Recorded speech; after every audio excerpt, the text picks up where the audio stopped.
Welcome to Your College Bound Kid, a podcast for parents, college counselors, students, and anyone who wants a weekly deep dive into the world of college admissions.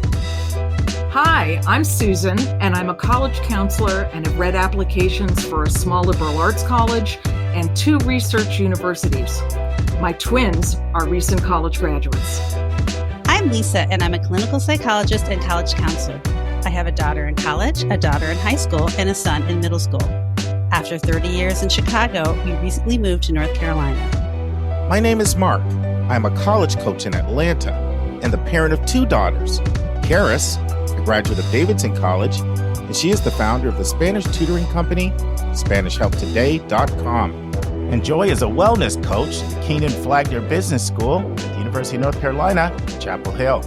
And I'm so blessed to be able to work alongside both my beautiful daughters at School Match for You, a college counseling firm that I founded in 2010. Good morning, friends, and happy Mother's Day. You know, I seriously doubt there is any Your College Bound Kid without moms. And that's not just because a mom is usually a prerequisite for a kid, but also because moms are 81% of our listeners. So just in a super great mood right now. And part of that is because Karis and we had a sensational week in Southern California in May of 2012. She had just finished 10th grade, and it was our first big college trip. It was the only real big one we ever took without Anitra and Joy. So it was special, and we had been planning on doing a 10-year reunion in 2022. But COVID derailed that. But I bit the bullet, and I bought the airline tickets. I rented the car, and Karis and I are coming to California. But not just Southern Cal. We're coming to Palo Alto and Santa Cruz, Sacramento, Santa Barbara, San Luis Obispo, San Bernardino, Newport Beach, and of course, at least a week in Greater LA and multiple days in San Diego. You know, my dad said something that always stuck with me. It's an axiom that I repeat, and it kind of reverberates in my mind. And it simply says this: if something is worth doing, son, it's worth doing well. So we're going to be in Cali for 3.5 weeks, September 7th to October 1st. One thing I love about entrepreneurship is you get this kind of freedom. I loved my 23 years working in schools, but I could never have done a 24-day trip unless it was in the summer. I actually once did a 37-school New England trip one summer, but this is the second largest trip I've done. And I know what you're thinking. What are you going to do for 24 days? Well, Karis and I both have more students and parents in California than any other state, so we're going to visit our students and parents. I love visiting students on college campuses. I'm super stoked about that. And we're going to go down memory lane and visit some of the favorite places we visited on that 2012 trip. By the way, the trips you take with your student, these college trips, they're precious and priceless. So treasure them and value them. That's what we're doing, a little reunion. So we'll get that Claremont, California for several days. And I'll also be at the NACAC conference for 3 days, our annual conference, which is at the LA Coliseum. September 26th through 28th. We're also moving forward with plans to do our second YCBK meet and greet with our listeners in the greater LA area. Now, 3 people reached out to us and volunteered to host that. That was so generous. It looks like it's going to be Susan and Vince and me in attendance. But I'm going to see if we can get some of our Colorado College team members who assuredly will be at NACAC. I know Karen and Matt usually go, and we'll see if Hillary's going this year. And we'll see if we can get Andy Strickler from Connecticut College to attend. I also had a listener this week from Palo Alto who wants to do a meet and greet in that area. So we're moving forward with plans, and we'll update you as details unfold. It's been a while since the listeners from the greater LA area offered to host. So if that offer is still available, please text me again, 404-664-4340, and say, I'm all in. And we'll pick a location and hopefully get that information to you as soon as possible so we can start planning. I'm also excited about today's episode. Like last Sunday, we had another Speakpipe comment from a listener that was really important. And I'm going to play that question, that comment, and tell you why I feel it was so important. And then we also had another suggestion come in via text, just like last week, from another listener that I thought was really, really a great idea. And so I want to share that with you and tell you what my thinking is around that message that mom sent in. And then we'll have our question from a listener from a mom who wants to know if her student is at a disadvantage attending a small liberal arts college and taking econ instead of business. And you'll hear her refer to it as a SLAC. That's just an acronym for small liberal arts college versus attending a national university. And our interview was with author and higher ed expert Jeff Selingo, and we are discussing a question that has been sent in more than once from our listeners.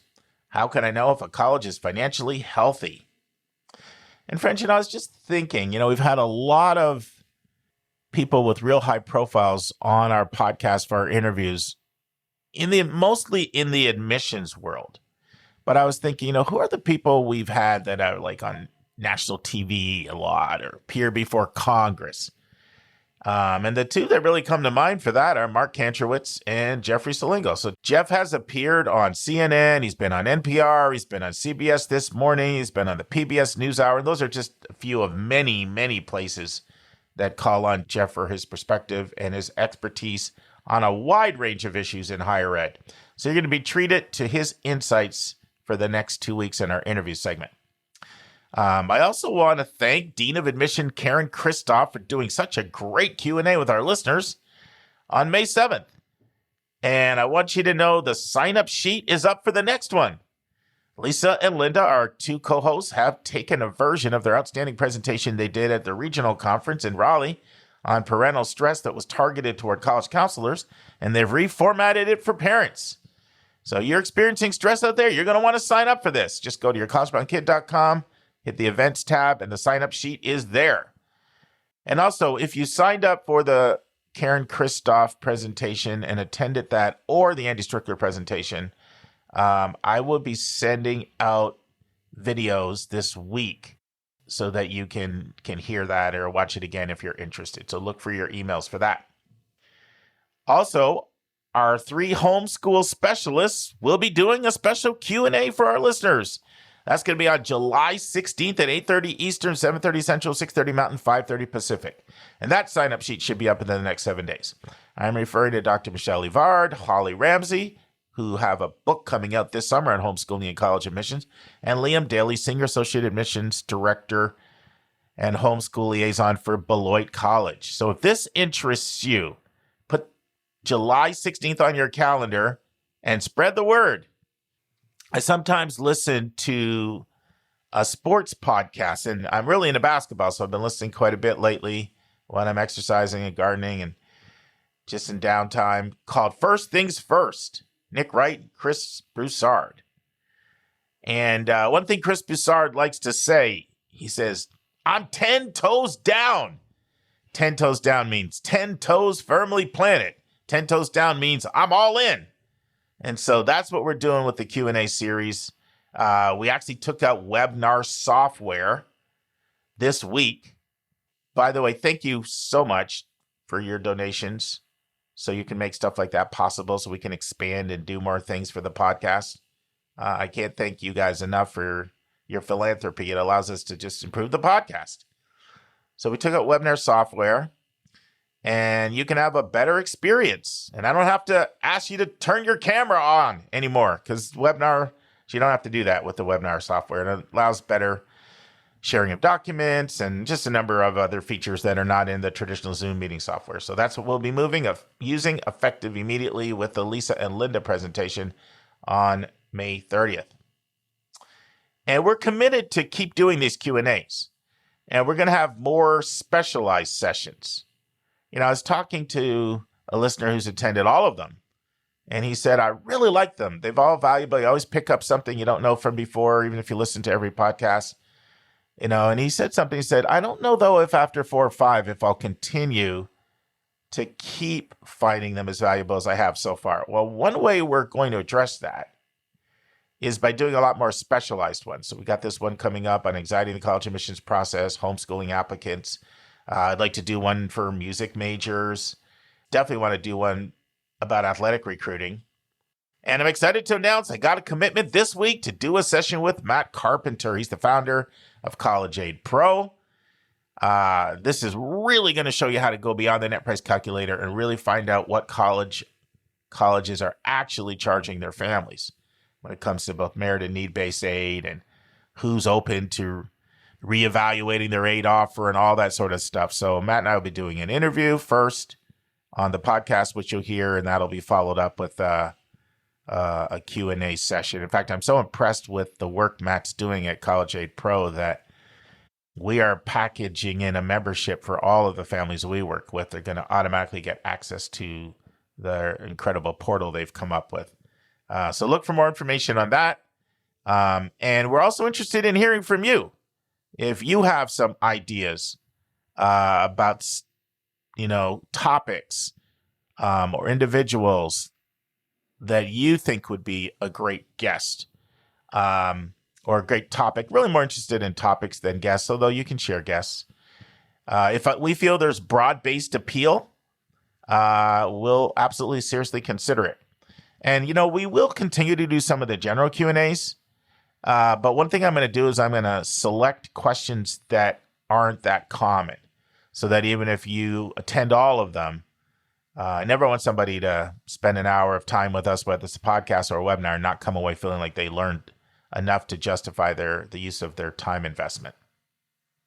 And I'm going to be focusing a lot of my time, other than the podcast, on lining up this series for you guys, at least 10 a year. I'm committing to at least 10 a year. And we'll see, where we go from there.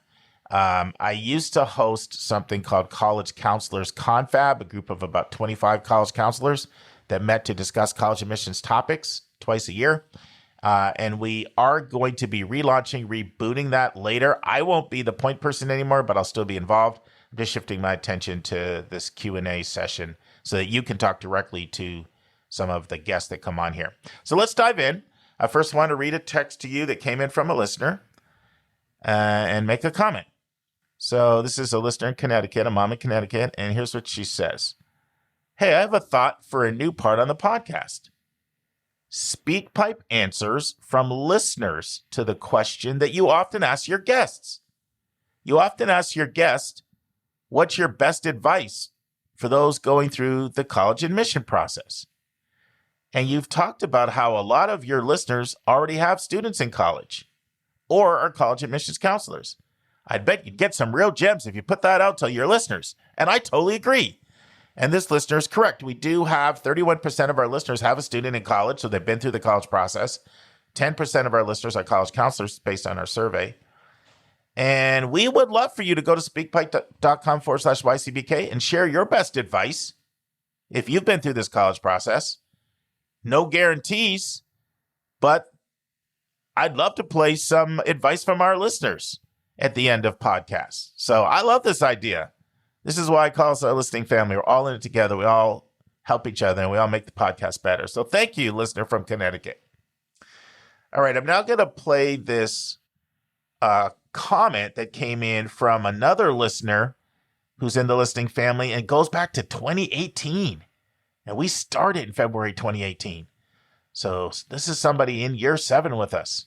So listen to what she says, and then I want to make some comments. Hi, Mark and everyone on the podcast team. This is Beth, a loyal member of your listening family, and this is a big thank you message. I started listening to the podcast in 2018 or 2019. My son, a high school junior, was a typical standard strong student. At the time, though, I thought he was off the charts. He had taken over 10 AP courses. He was one of the top students in his enormous high school. He had over a 1550 on his SATs, and he was very involved in extracurriculars. He worked crazy hard because he wanted to get into what I call a fancy school. I wanted him to realize his dreams and get rewarded for all the hard work he had done. However, I was very concerned about money. We were an 80th percentile family. The FAFSA and fancy school net price calculators told us that we were expected to pay about $45,000 a year. We had $25,000 per year saved for each of our kids. Because of cost, I would not let my son apply early decision anywhere. At the end of the day, he got into a handful of state schools. He was not happy. I have several friends that did use the early decision option. Seeing their kids get into the fancy schools that my son hoped for made me feel like a bad parent. I was second-guessing my decision to eliminate the early decision option. Now my son is good. He went to the state school for engineering and graduated last year. He is now in a PhD program. He got a full ride at a very strong university that's giving him amazing opportunities. Your podcast helped me when I didn't know who to brainstorm with about all this. Your podcast also helped us consider a wider range of schools, particularly for our daughter, who graduated from high school 2 years after our son. She was also a Standard Strong student. Your college spotlight on UAB caught my attention. She was interested in nursing, and we wanted a direct admit program that we could afford. She will graduate from UAB with a degree in nursing soon. At the end of it all, we have money left over in their 529 accounts. I can't believe it. And I can't tell you the feeling of relief to know that both kids got the education they needed at a cost that we could afford, and they both enjoyed their college experience. I still never miss an episode. Thanks for all you do. So while I really appreciate the kind words this mom said about our podcast, that's not why I played this. We do get people that leave very encouraging Speakpipe messages, and I don't play those if it's more designed to just compliment somebody, a guest, or something a co-host said. I'll send it directly to them. I'm playing it for 3 different reasons. There are 3 things that I felt I did not want you to miss that were in this message. First, stay in your budget when it comes to this college thing. Now, I think you need to look at your budget in a comprehensive way. And, we did a podcast on that. If you're curious, I can tell you the episode. It's a chapter from my book where I show families how to figure out how much you can actually pay for college. So I do believe taking a whole comprehensive look at what your costs are, not just pulling a number out of a hat and saying, I can pay 20 grand. But stay in your budget. So, my mom gave me advice when we moved from Westchester to Fairburn, Georgia, and she said, I'm giving you 2 pieces of advice. You knew we were home shopping. There'll always be something bigger and better out there, and set a price and stay in your budget. And boy, lust of the eyes, right? It's easy to see something like, man, we could get that. We could get that. So I like how this mom stayed in her budget. And she's so typical. EFC, now SAI, Student Aid Index, 45,000, but really 25 is what you feel you can pay. That is so many people that she's speaking for. Second thing I love that she said, and this is probably the hardest, maybe not, depends on the person. Maybe staying in your budget is the hardest. I don't know. Both of them can be hard. Block out the echo chamber. Let me say that again. Block out the echo chamber. Block out the noise. And that noise can come from a lot of sources. Students can get noise from peers. Parents can get noise from friends. Parents can get noise from neighbors. Parents can get noise from relatives. In working with the families I work with, a lot of times a parent will tell me they're feeling pressure from their own mother that their student attend a certain kind of school. So it can come from your own parents. It can come from siblings. It can come from the media. It can come from the college admissions marketing machine. Friends, I've often recommended a book that I love. I listened to it again last week as a book on tape when I was out gardening, called Enough as She Is by psychologist Rachel Simmons. And she has a chapter in there. It's called something like the college industrial complex. I mean, that chapter alone is worth you checking out that book and the pressure that coming at you from the college industrial complex. She also has fantastic sections on the role of social media and the pressure on body image on young ladies. But anyway, I don't want to get off on a tangent. So I know it's human nature. Everybody likes to feel admired and respected. And if you happen to be in a social milieu where the way the peer group confers admiration and respect is by going to a highly selective college, then you're going to be under a lot more pressure than if you're not coming from that social setting. And this tends to be highly correlated with families that live from Northern Virginia through New England, north suburbs of Chicago, greater LA, and I'm going all the way down like Orange County, greater, certainly the Palo Alto area, Bethesda to Washington, Northern Virginia. I see it a lot there. But it can also come in any area, especially if people are at a certain social class. And I'm just telling you, don't get sucked in. Block out the noise. I'm going to close this episode with a quote I've never shared before, but it relates to this topic. And then the last thing I loved about this Speakpipe comment from a longtime vet from our listening family: play the long game. Play the long game. When your kid is gainfully employed and you're not in debt for 10 years, you'll be glad you didn't just follow the crowd. Now, for some, ED is a smart choice. I advise ED for some people, absolutely. If you have plenty of money and you've set it aside and you're prepared to pay full sticker and you're interested in a highly selective school, ED is going to be your best opportunity. Or the other side of the spectrum, which a lot of times people don't understand. If you're under-resourced and you want to go to a highly selective school, a lot of the highly selective schools are the ones with the most money. Applying ED is the best way to get a great package. And sometimes even people in the middle of the economic spectrum are okay applying ED if they think that the amounts they're seeing when they do net price calculators line up with their budget. I would say that's the exception, not the norm. Or if they don't feel they need to compare financial aid offers. So this is not an anti-ED thing, but it is an admonition to play the long game. Play the long game. All right. It's time for our question for a listener. And now it's time for a question from one of our listeners.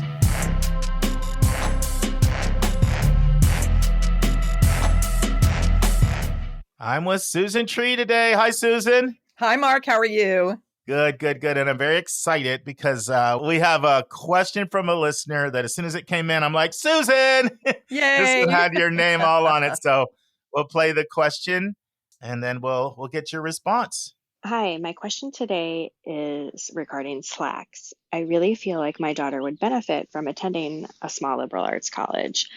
However, she does want to go into maybe some kind of business area. And are you at a disadvantage if you get a, let's say, econ degree from a slack versus more of a traditional business degree from a non-slack college? Also, if you get an econ degree, is there a difference with getting a BS versus a BA? It seems like most of the slacks I'm looking at only offer the BA option. Do companies consider that a similar type degree? Like, would she have any problems getting a job out of college? And also, if she wanted to major in something like statistics or even minor in stats, is statistics at a slack the same or considered the same as one at a non-slack college? Just wondering. Thank you so much. Wow, this is right up my alley because, Mark, as you know, I am both a product of a small liberal arts college and launched my admissions career for 12 years at Bates, which was a quintessential liberal arts college, and also at a time before a lot of liberal arts colleges started professionalizing their curriculum in order to kind of compete with the larger, more professionally oriented universities. You know, liberal arts colleges, especially if you grew up on the in the Northeast were the status quo. They were absolutely what every smart kid wanted to go to, because they were, in a way, a luxury where you didn't have to declare your major right away, and you could work, broadly for a couple semesters, get good advising, experiment, and figure it out by the end of your sophomore year. But in the last century, that was more the pattern. But as college costs increased so dramatically, that seemed like it did seem like a financial luxury in a lot of ways, and more kids knew they needed to come out with a bachelor's degree that would be an entree into either, a grad school right away, professional school, or into, the job market. And if I could interject, Susan, I'd also say this, you were at Westtown for more than 25 years. I was with you for about 10. There's something that happens in that environment where you're living residentially with so much community that a much higher percentage of graduates go off to small liberal arts schools than schools at large. And that's not just a Westtown thing. I would network with St. Andrews, 45 minutes away, and Very look at their much the college same. list, the same thing. Yeah, because you get spoiled in some ways with so much access to professors and such a personalized education. Certainly there were kids that said, I want the biggest I can get after that. There certainly were those kids, but there were a lot of kids that might have thought they wanted that. And then when they went to an info session, they would say this felt impersonal. So in addition to, your 12 years at Bates, you were involved in sending a tremendous amount of students to these schools. And then, of course, getting to see how they did, as you kept in touch and they came back to reunions and things like that. So I think that's another huge part of your experience that you bring to this question. Oh, absolutely. And, I think, and our parent who submitted this question, I can honestly say, I don't think there's any way you can get more bang for your buck than at a small liberal arts college. And when I say small is a range. There is small like Amherst and Haverford, which I think are two that are still under 2,000 undergraduates. And there are no graduate students there. So your community is what it is. And in the case of some schools, that can be fairly small town or rural. Other cases can be, suburban. In both cases, those two examples, I just gave are both parts of larger consortia, just the same way that, the Claremont schools are in California. So small is not always small. It can be small in all the good ways, and then larger in that it provides connections and less isolation than some families might expect. The key wording that the mom mentioned in this question was that she thought that, and did she say her daughter? Did she say it was a gal? Daughter. Yeah, Yes. I thought so. That her daughter would benefit from the opportunities and environment of a small liberal arts college. And to me, that was a profound statement for a parent to make, in that clearly there's already awareness of what might be her daughter's experience at a smaller college, where the faculty are there with a single focus on undergraduate education. Now, that's teaching, but that's also their own scholarly research. But at a liberal arts college that does not have graduate students all over the place, the faculty are looking to the undergrads to be their research assistants and to support the undergrads in their research interests, right? So when you look at the colleges in the country that turn out the largest number of PhD recipients, right? Where did those PhDs get their bachelor's degrees? And it's overwhelmingly liberal arts colleges. Now, there are also a lot of what I would call liberal arts universities, because there are some more mid-sized universities where there is a clear focus on undergraduate education.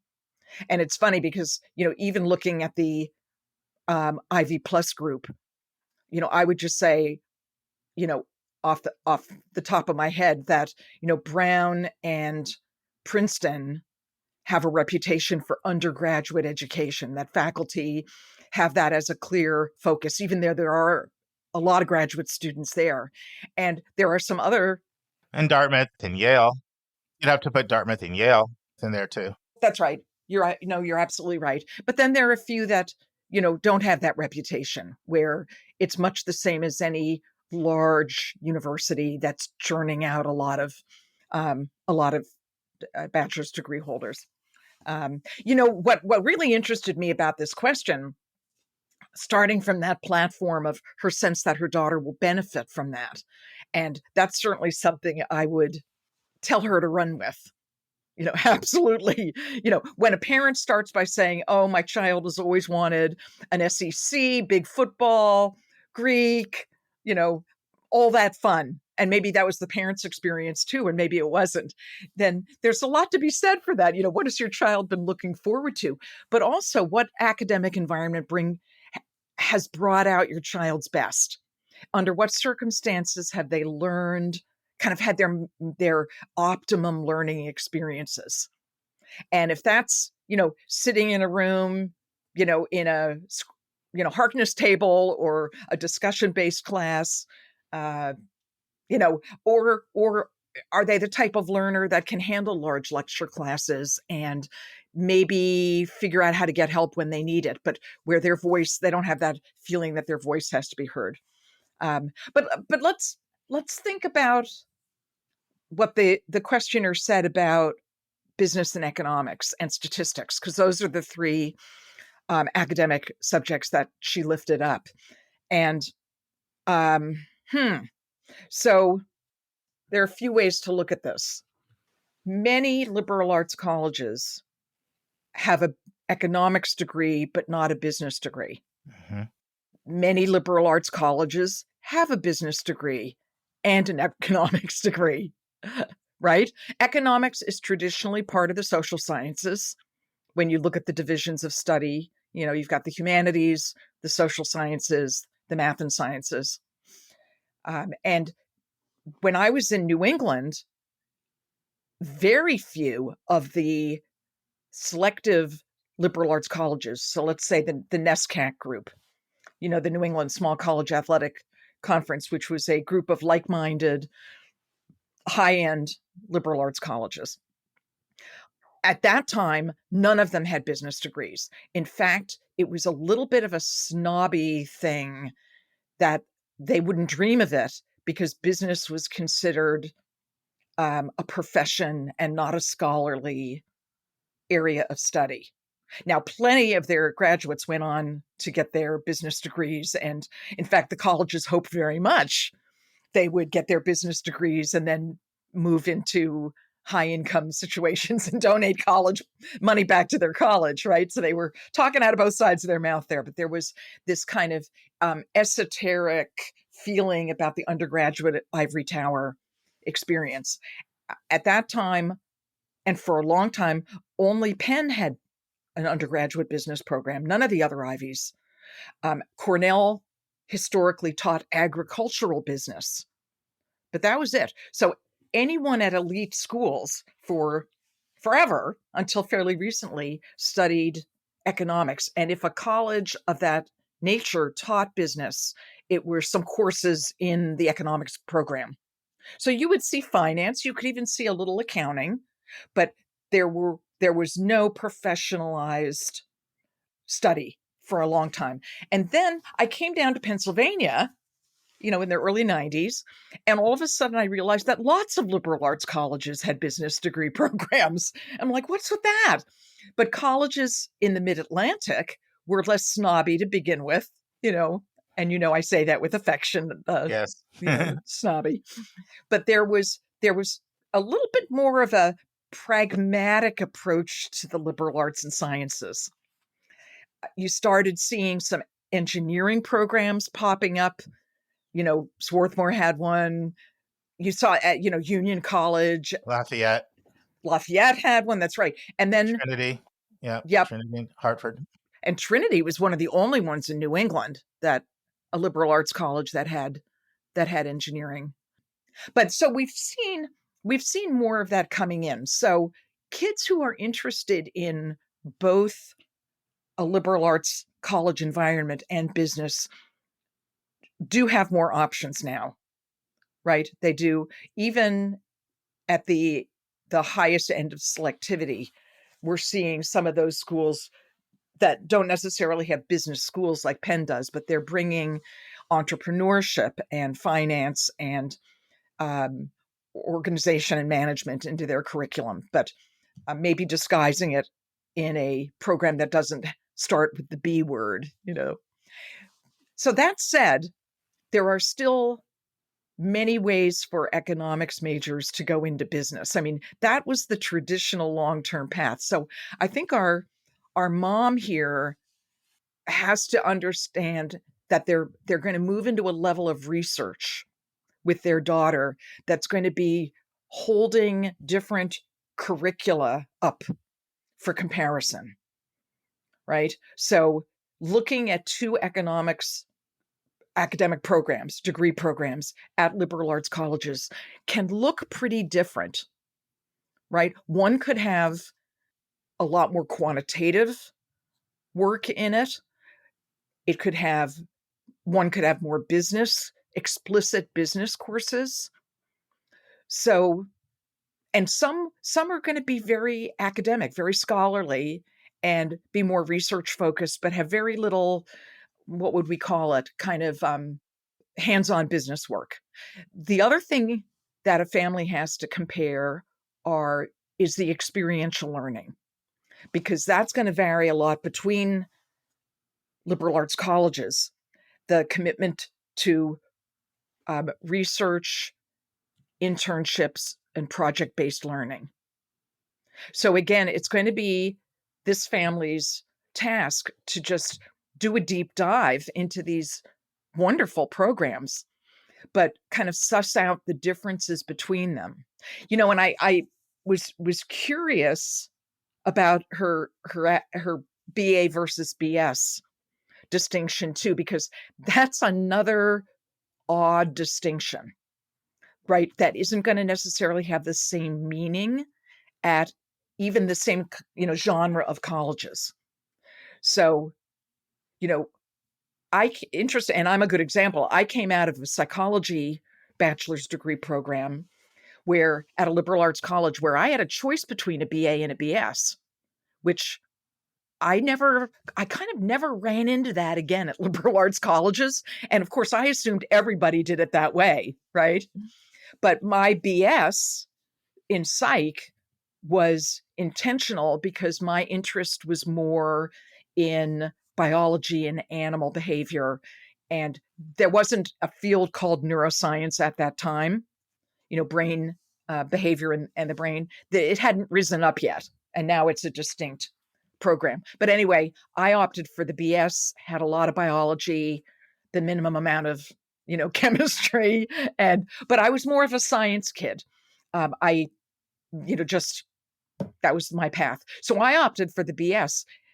No one ever cared because that is not a uniform distinction at the graduate schools. Don't expect, she has a BS, whether it's economics or psychology or sociology.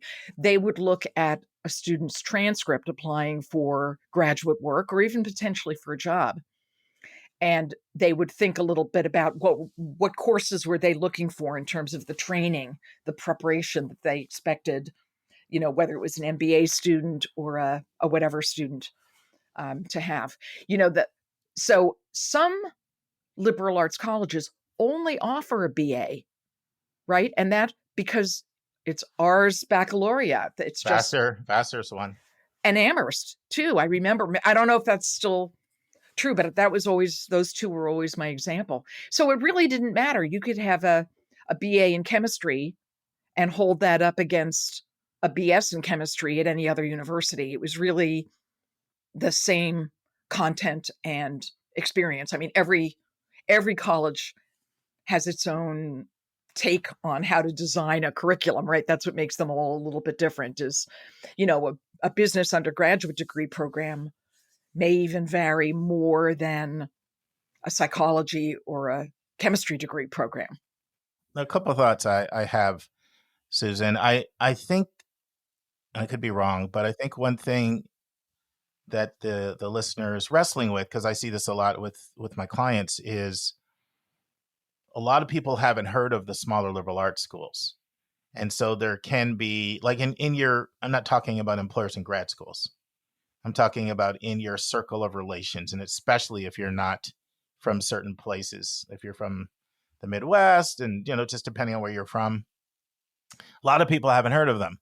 They're not on national TV, on ESPN. And so sometimes there's the thinking that, because people say this to me all the time, well, I don't want to go to a place I've never heard of, associating that with reputation and with job opportunities. And what I always try to make a distinction is that your knowledge of schools is not the same as grad schools or employers. Absolutely. It's their job to know the places that send them people who are very well prepared. And I can assure you, they have a much wider, deeper understanding of what quality schools are, and they're going to know these programs. And I think, because I get this question in some version a lot in the counseling room. Sure. And it comes from that. Well, if people haven't heard of it, can it really be any good? Now, thinking about what you were saying, it's not just the SLACs or the small liberal arts colleges that don't have the business. I mean, look, Northwestern, Chicago, Duke, Vanderbilt, and just Rice until very recently, they just added a business program. Those are all mid-sized universities that don't have business. And I can assure you, plenty of those students are going on into business. Absolutely. Plenty of them, and they'll use their internships. And I remember a student I worked with who went to Davidson, and the dad was very much a business guy. Like, I'm spending a lot of money and I don't want to do this. And she doesn't get work. And she did econ, the daughter, and he was very pleased with the job that she got. So the combination of econ and internship opened up all kinds of business opportunities. Look at the UCs. Most of the UCs don't have business. That's right. To this day, I mean, there's the Haas School at Berkeley. Irvine's got a business school. Most of those schools don't have undergraduate business, but many of those people go into business. And one thing that might be helpful is just to either look at the institutional research section of the website or strike up a conversation with the Career Center. Right. And That's say, a great can idea. you give me some data on how econ majors do in the job market? And, if you look at the econ department website at any college or university, they're going to talk about experiential learning. They're going to talk about internships. They're going to talk about grad school placement, job placement, what management training programs. When you look at you can even go on the career services website at a college and look and see who recruits. Mm-hmm. College Transitions, that's a great guidebook. Yeah. That is. Their college profiles include the 10 employers that, have recruited annually at that college, as reported by the Career Services Office. And that's kind of interesting, to think about. Yeah, because they're not coming in there and getting nobody. That's right. Yeah. Well, and, if a recruiter,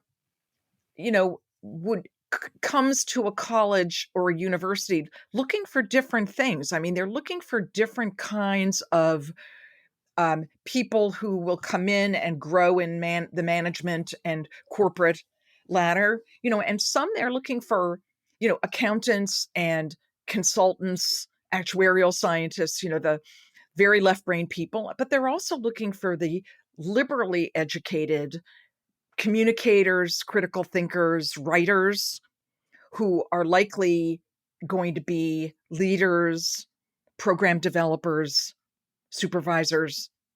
They're looking for those threads of brilliance in the students, undergraduate program. Did they just study what they liked, or did they challenge themselves? Did they take some risks?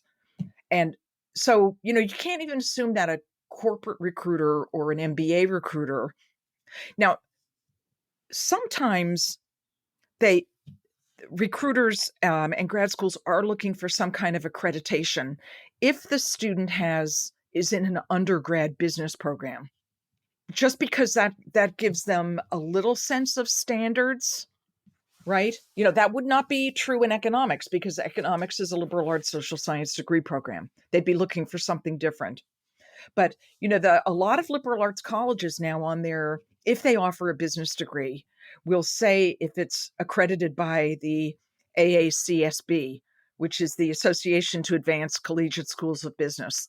And that's kind of the the elite business accreditation. Yeah, it's like a small percentage of the schools actually get it. It's under 10. Under 10 schools? Under 10%. Oh, under 10%. Under 10% of business programs have that accreditation. Right. And they tend to be the more selective schools. Yes. But there are some exceptions. For example, Meredith College has an AACSB international rating, which less than 5% of schools have. And Meredith doesn't have a low admit rate. Right. There's another accreditation, however, which is the ACBSP, and our listeners can look these up if they want more information, but I don't remember the acronyms either, but the Accreditation Council for Business Schools and Programs, ACBSP, which is newer, and it tends to be an accreditation sought by colleges with a teaching rather than a research emphasis. Okay. So I thought that was an interesting distinction to make, that, and then there are undergraduate business programs that don't have any accreditation, and I have no problem with those. It's not probably customary at a small liberal arts college for any individual department to be accredited. That's much more of a university distinction. The two universities I've read applications for over the last 6 years, that their accreditation of engineering and business was, very important to them. Yeah. And I think that, another thing I should have said, if economics is one of the top majors for a school, you can go in through LinkedIn and you can look up where econ grads go afterward. That's excellent. It's amazing. And that's actually not even in the premium service, which is great. So hopefully we gave you some good guidance there. Mom, we don't know your name, but we love your questions. So keep sending them our way. No, it was a great question. And, I'm glad that we got into the weeds on it a little bit, because I think it is a complicated question, but a really good one to be taking on early in your son or daughter's college search. Yeah. And I should say, in fairness too, like, it doesn't mean that there might not be an accounting firm that might want someone with an accounting degree if that's exactly what they want. Like, I don't want to make it sound like, of course, business and econ are completely interchangeable for all positions. It does depend a little bit on what you want to do and who's recruiting you for what role. Right. And a lot of business fields of study, you are studying for a certification of some kind. Yes. So you want, if a child has a goal of, I'd love to be, in accountancy or finance, or then a good research question is to look and see, am I prepared for the next step after my bachelor's degree for what, I can't remember what the series of exams is called for accounting, or actuarial science or things like that. I mean, how many kids know in high school that they want that? But, if you have a real left brain math strong kid who really sees themselves being in that kind of, that's where their excitement lies, then they have to start thinking about, well, what kind of college program will prepare me. Awesome. Well, thank you. Friends, I'm glad Susan mentioned that there's a place for someone who wants football and Greek life and that whole entire experience, because the football and basketball were very important to me, and I loved all 4 of my undergraduate years, and sports were a big part of it. And there is some value to going to a place with a large alumni network and universal brand name recognition. But I have 2 daughters. One graduated from Davidson College, a small liberal arts college, and the other has degrees from the University of Georgia and North Carolina State, 2 larger universities. Both loved their experiences, and both have done well professionally with 2 totally different college settings. When Paris would visit UGA or NC State, she would say, "This is too big for me." And when Joy would visit Davidson, she'd be like, "It's gorgeous here, but it's a little small." So it's all about the right fit and the right match for your student. Literally just yesterday, I had a conversation with a client who wasn't really that thrilled with the initial college list I had given her student because she hadn't heard of a lot of the schools. Then she talked to a friend of hers in the hiring world who told her, "These colleges are all places with smart kids that we welcome applications from." So I try to emphasize that it's the job of employers and grad schools to know which places produce quality graduates. And their knowledge is a lot broader than what Joe Blow down the street knows or what people at a cocktail party know. All right, friends, let's turn to my interview with higher ed expert Jeff Selingo. And now this week's interview with a special guest.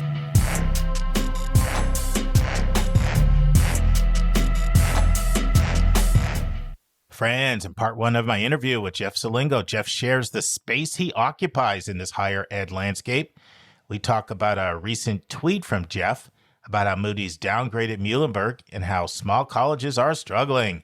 Jeff answers the question, how do you figure out if a college is going in the wrong direction financially?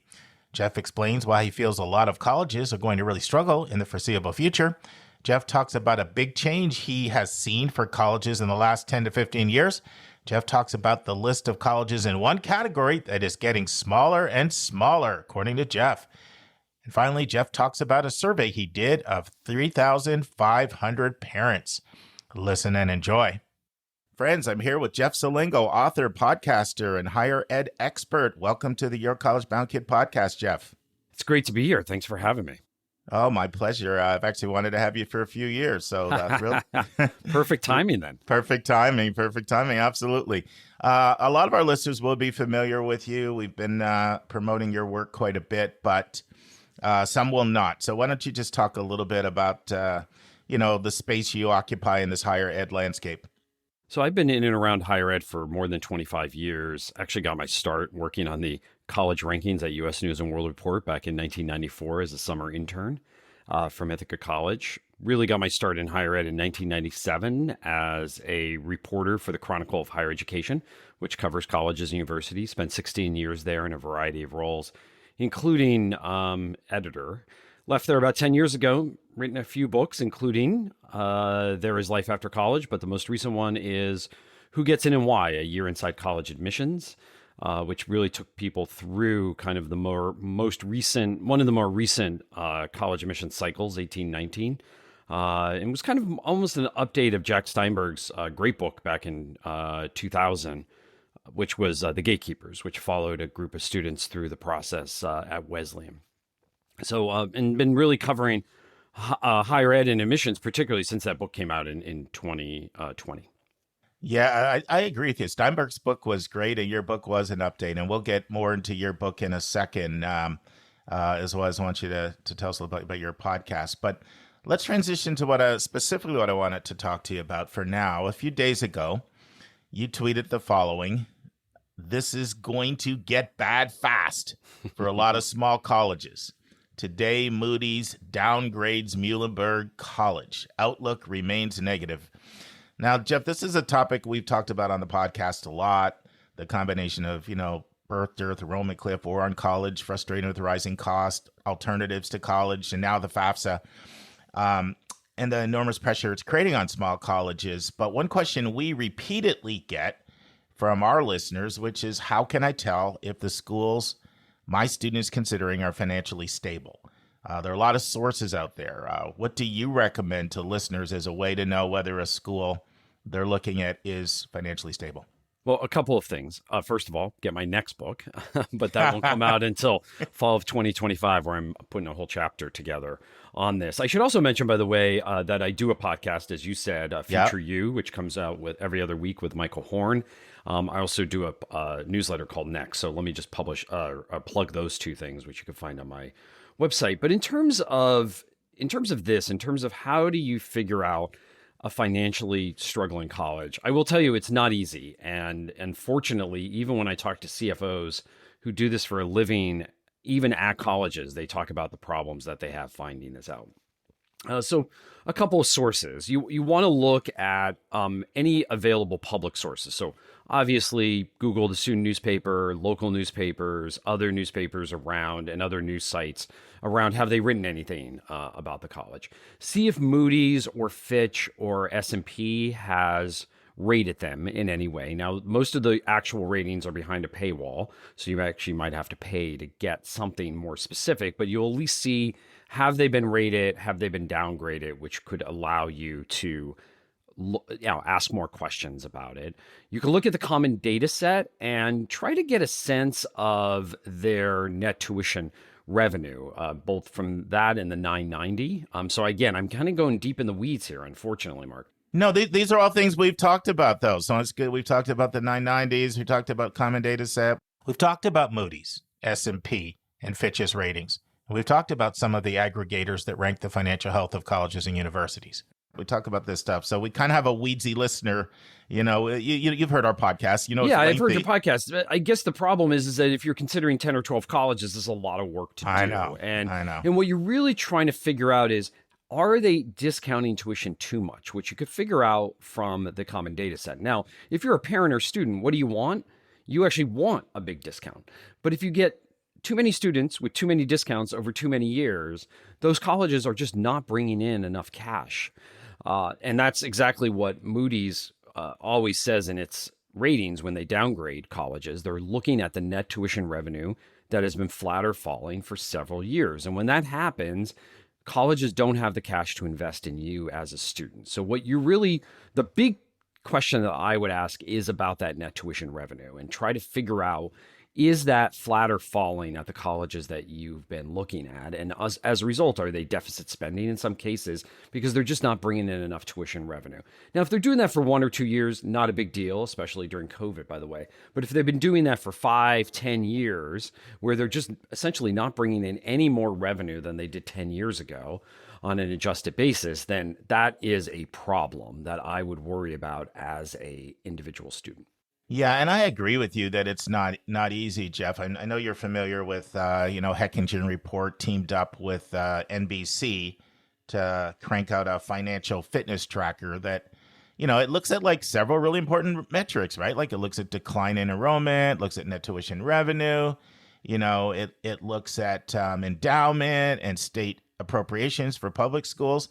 But I just ran Muhlenberg through their financial fitness tracker this morning, actually, knowing you were coming on here, and it didn't have the warning signs. Yep. But yet, but we know that there's clear evidence, or Moody wouldn't be downgrading them. I think that's, any thoughts on that? Yeah, and I think the other important thing, and I actually, there was a Facebook post about my tweet the other day where people worried about Muhlenberg, and I said, you have to remember that just a downgrade is not a bad thing necessarily, and it's still investment grade bonds. You also have to remember Moody's is looking at something specifically for bondholders, that will they get paid back over the next 10, 15, 20 years. So I think that's important to remember, that a downgrade is not necessarily a bad thing.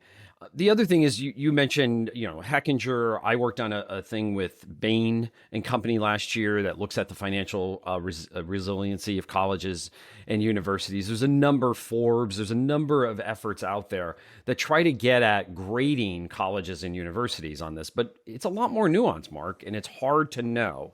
And so what you really want to look at is when you're going to this college, again, look at the student newspaper, look at other publicly available financial pieces. And what you're trying to get a sense of is not will they go out of business in the next 4 years, because I don't think that's a problem at most colleges and universities. I think they're going to be able to keep going for a while. What you want to know is, do they have enough cash to really invest in me? And so look at all of these resources, whether it's Heckinger or Bain, and the financially resilient university thing that I told you I worked on.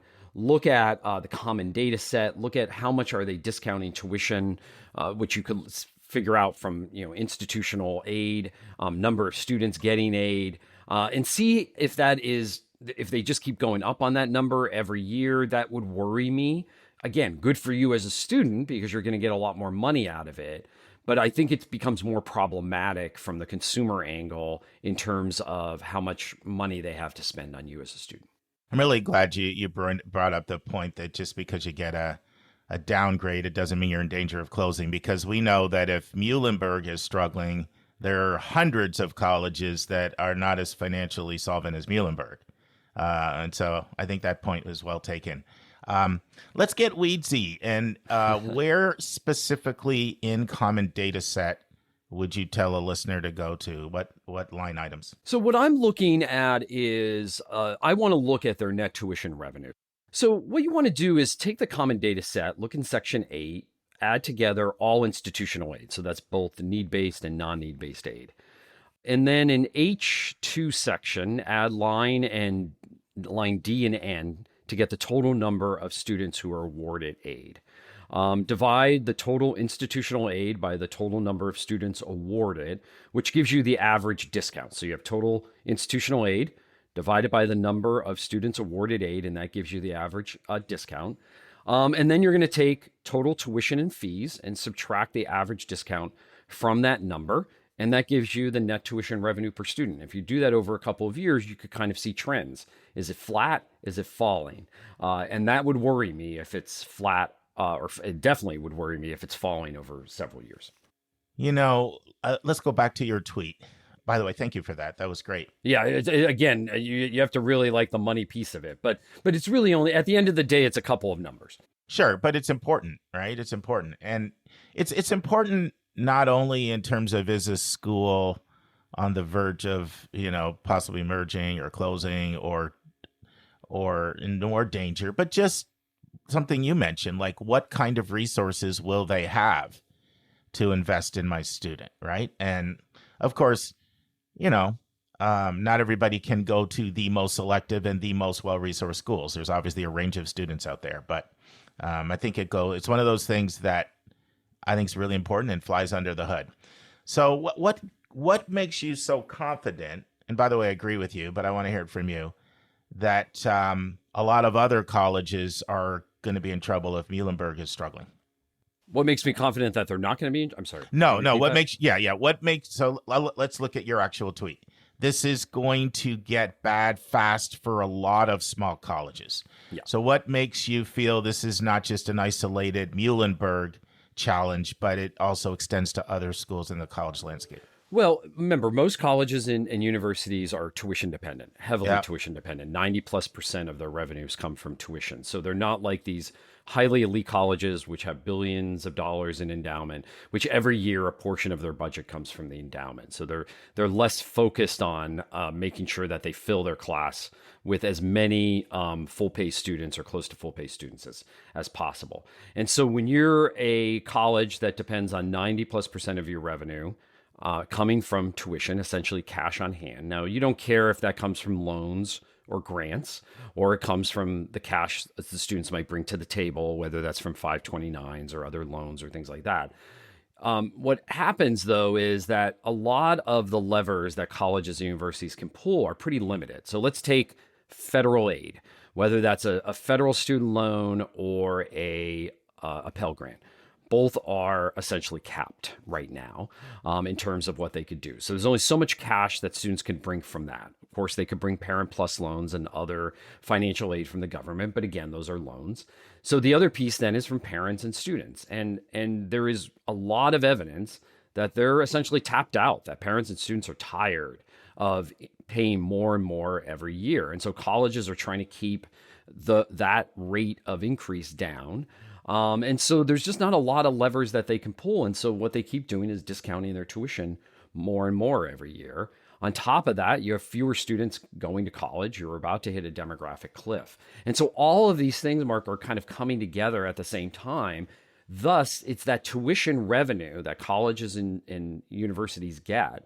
And if it is flat year after year after year, while their costs keep going up, they have to pay more for faculty, they have to pay more for student success initiatives, they have to pay more to invest in their physical plan and all those things. If they're going to get less money from students every year while those costs are going up, that is a recipe for a big problem. And so many of them have dipped into reserves, their deficit spending, maybe they are dipping into their endowment. And over time, that's kind of a doom loop for colleges and universities. Again, I don't think it's something that's going to happen unless they're on the edge. I don't think it's going to be something that where they potentially close in a couple of years. I mean, Wells College in upstate New York closed, but they were in trouble for quite some time. I think these institutions, though, that are small are going to start dipping into their endowment. They're going to continue to deficit spend. They're going to continue to discount tuition. And if they do that for too long, they do end up like the Wells College in 10 years. I know you talk to a lot of people in higher ed more than I do, but I talk to my fair share on the admission side. And the one thing I think the public doesn't hear as much as really goes on is how much talk there is about money and who can pay and net tuition revenue. And even some fairly reputable schools are pretty concerned about, the forecast and the trends and where things are going. Yeah, and it's true. I mean, when you talk to schools that years ago might have had more than 50% of their student body paying full freight essentially. And now, because everybody gets a discount essentially, there are very few full payers at some of these schools. That's a big drop off in just 10 or 15 years.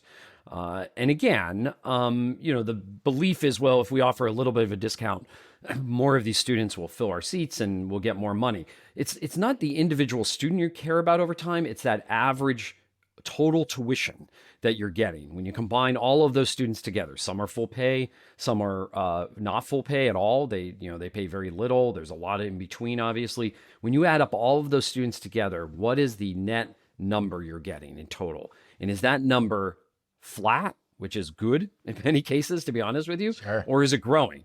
Because at too many schools, it's going in the wrong direction. And that's cash on hand that they need to actually spend on you as a student, career services, academic services, the buildings and grounds and classrooms and professors.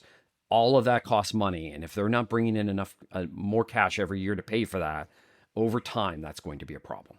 Yeah, that's why I've always said that some of the most underrated schools are some of these schools that have really high endowment per student, but they're not necessarily complete brand names out there, like the Trinities, in San Antonio, Richmond. I mean, Richmond's become much more of a brand, but those a lot of times are jewels because of the resources that they can spend on students, but yet they don't have the single digit admit rates. And I think the other thing about brand position is, do you have the ability to charge more for people who can pay it or are willing to pay it? And that's the problem that I'm seeing now, Mark, is that parents and students, there's only so much of the population out there that can pay full freight, especially at a private college, $70,000, $80,000 all in. There are a limited number of colleges, and I would argue it's getting smaller every year, that can command people to pay full freight. Because they either easily can, and it's a rounding error to them. There's not that many of those parents out there. But there's other parents who are willing to stretch.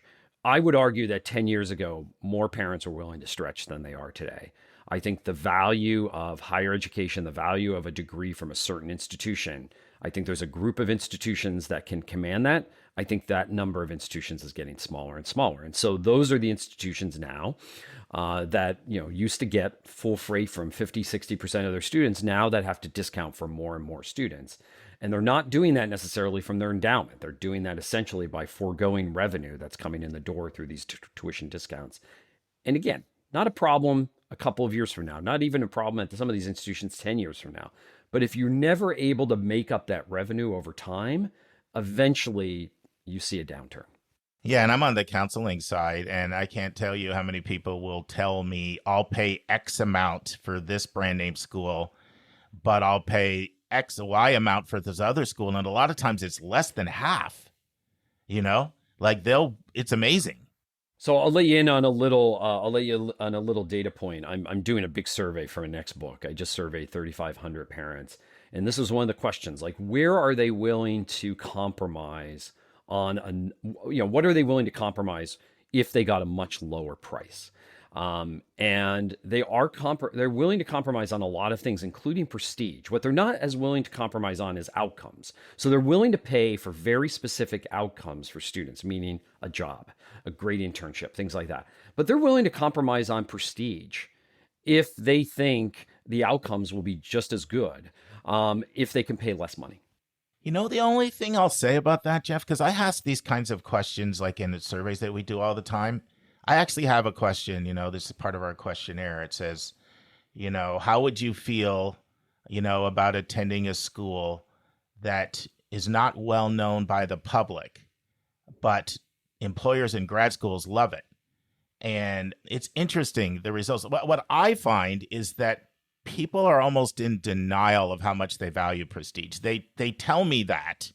And then when I give them schools and I can show all the outcomes, if they don't think it's going to land well in their circles, they're not that interested. So I'm questioning how honest people are with themselves on that question. Does that make sense? I think so. And I think it's hard to do it.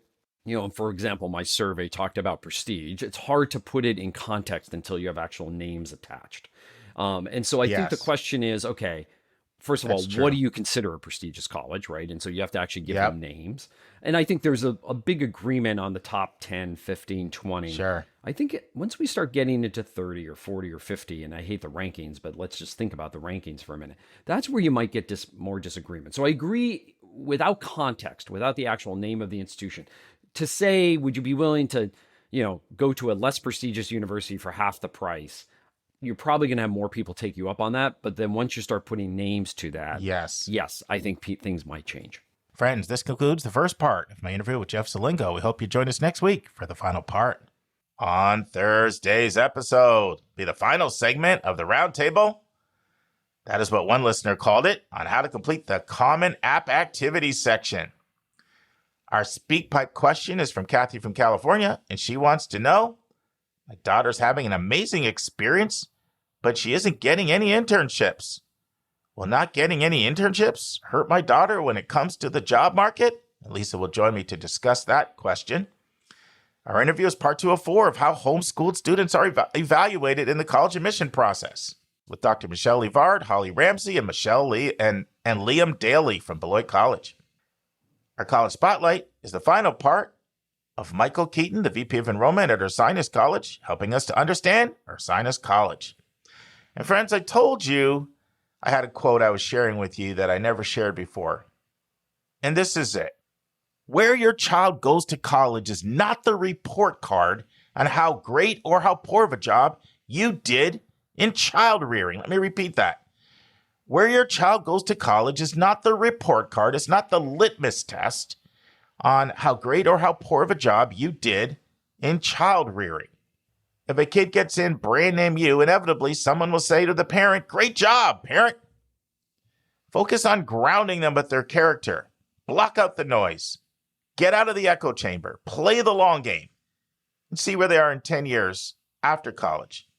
And focus on just giving them roots and wings, and they will soar. And that's our show. A big thank you to you, our listeners, for tuning in this week. If you find this podcast helpful, please follow us, and you'll get every single episode as soon as it is released. If you're interested, there are a few ways you can really support our podcast. You can click the share button and send it to your friends and acquaintances. You can help us pay our staff and our expenses by donating on our website. You can write a review for us on Apple or Spotify. I'm the producer of the podcast, but we have a fantastic team of 15. Shout out to our co-host, Dr. Lisa Ruff, Dr. David Williams, Linda Depker, Susan Tree, Vince Garcia, and Julia Esquivel. And to our substitute co-host, Sylvia Borgo. Our sensational sound engineer is Nemanja Motvich. Our amazing music is from Victor Allen Weeks. Marketing designs are from Kimberly Blass. Lily Parikh manages our Instagram. Our image editor is Talha Khan. Joyce Ducker does our website episode updates. And our webmaster is Stelianos Dimitriou. And if you want to have a coaching session with Lisa, Linda, or me, just text me at 404-664-4340. If you have a question you want us to answer, or if you have a recommended resource or article you think we should discuss, just send it to questions@yourcollegeboundkid.com. Our favorite method is for you to record your own voice at speakpipe.com/YCBK. By the way, check out our website, where you'll find lots of content that is not on any podcast app. Our website is yourcollegeboundkid.com. If you want to learn about other hot admissions topics, follow us on Twitter at YCBK Podcasts. We think of you as our listening family, and we look forward to meeting again with you every single Monday and Thursday.